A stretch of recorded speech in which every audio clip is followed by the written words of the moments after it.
Just a moment, we'll begin. Just looking here, something.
Good afternoon and welcome to Lunch Break with the Rabbi as we get situated here.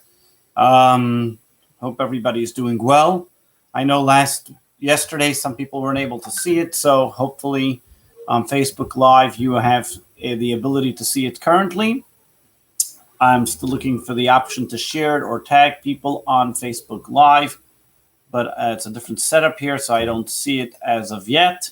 But hopefully we'll get along and we'll be able to see it. So good to see everybody again. Today is Wednesday, November 11th, 11/11/2020. It is the 24th day of the month of Cheshvan. And we continue our discussion of fascinating facts in Jewish life cycles. Today's discussion that we're going to have takes us now to the next stage of life, which is the stage of marriage. It is not coincidental that we discuss today the concept of marriages in today's Torah reading, and in the special Torah reading for the day, which is the Torah reading Chaye Sarah, the life of Sarah, and what was the life of Sarah that she saw that her children in the next generation were able to get married, which is her son Isaac got married. And when her son Isaac got married, she then was able, as she was on high, she appreciated and recognized and saw the beauty of the Jewish family that would continue her legacy.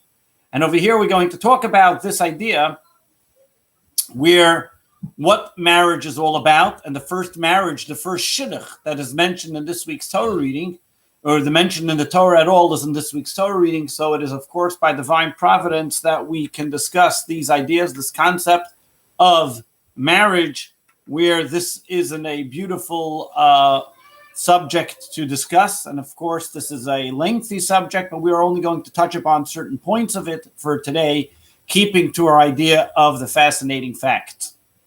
So let's start from the beginning. One of the things we find when God created the universe, every single day of the creation, God said, and it was good, and therefore decided to create another day of creation or another idea in the world or more creations. There is only one day or one time or by one creation that God used the terminology, it is not good. And where was that?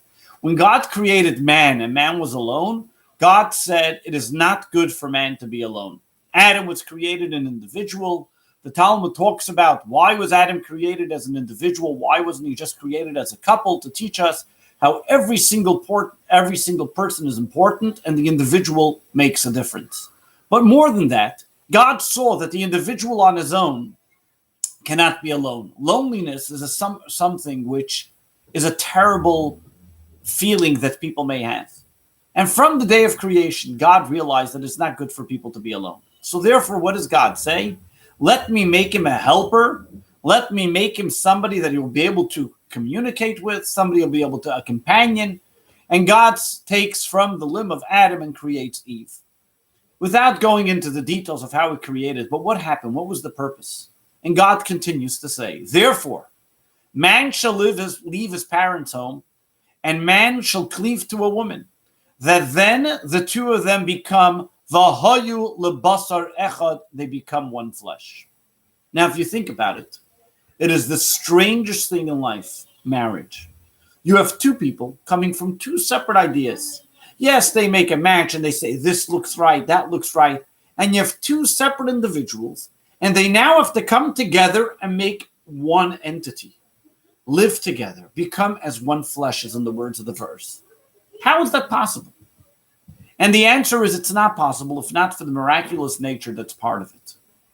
Marriage is a miraculous event. Why is it a miraculous event? Because as we spoke about, the fusion of body and soul. The fusion of body and soul began when a person is born. The child is born, they are given a soul to come into their body. Once the body and soul connect, the bris connects the two of them, the circumcision, the baby naming, the bar mitzvah as they mature. But they are still only a half a soul. Once the soul finds its soulmate, they become one flesh, one soul, one entity. But in every single marriage, in every single union, there's a strong component that needs to be there. And if not, the marriage falls apart. Because at the end of the day, us as human beings are selfish, materialistic, self-centered.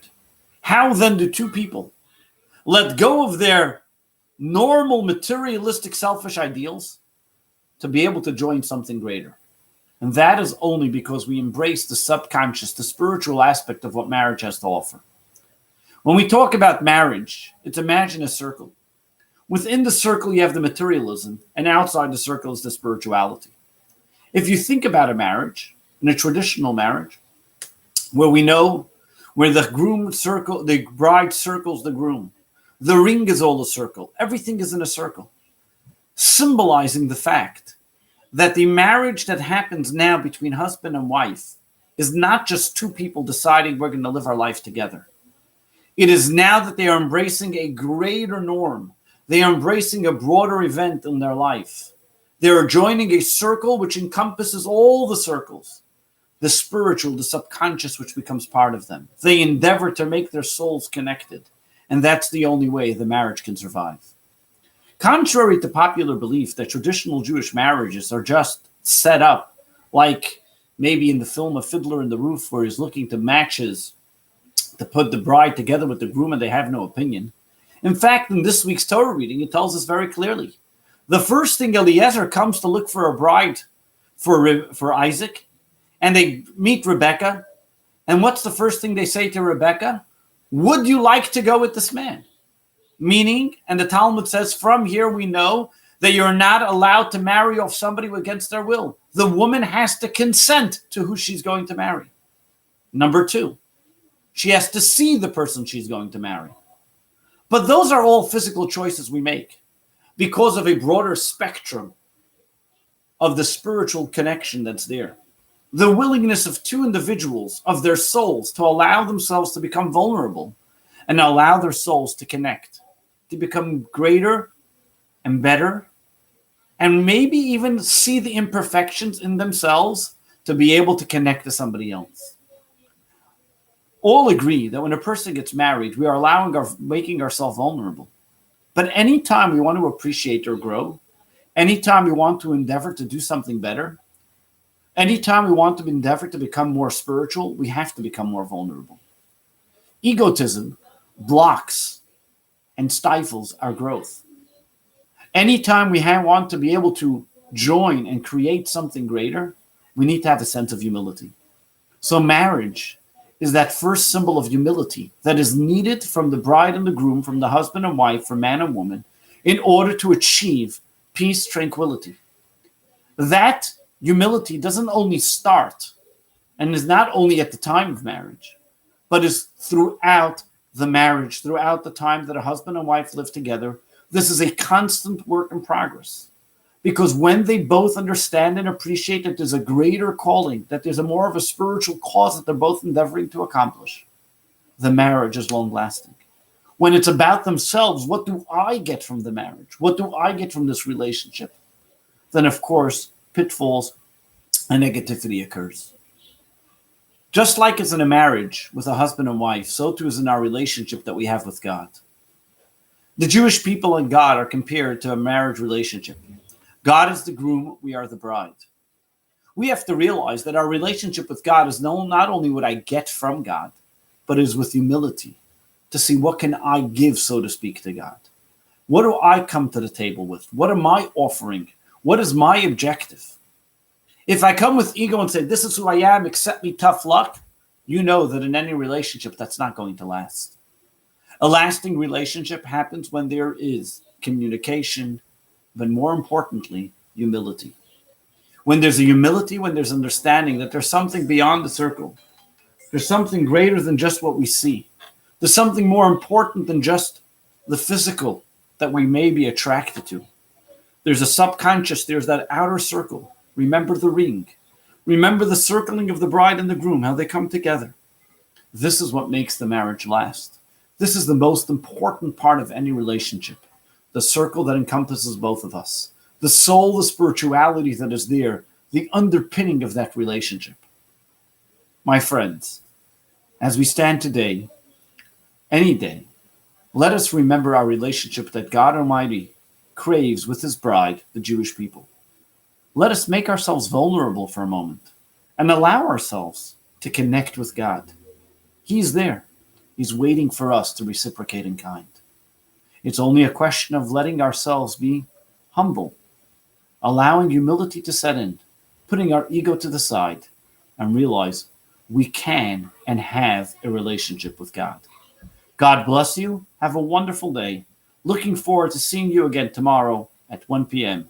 Please remember to join us always 1 p.m. or you can join our class. We're going to put up the recording that we had of our wonderful class yesterday, Secrets of the Bible. We can post it online, our jewishally.com/virtual. And also I remind you, please join our raffle at jewishally.com/raffle and take part in this beautiful event. God bless you and have a great day.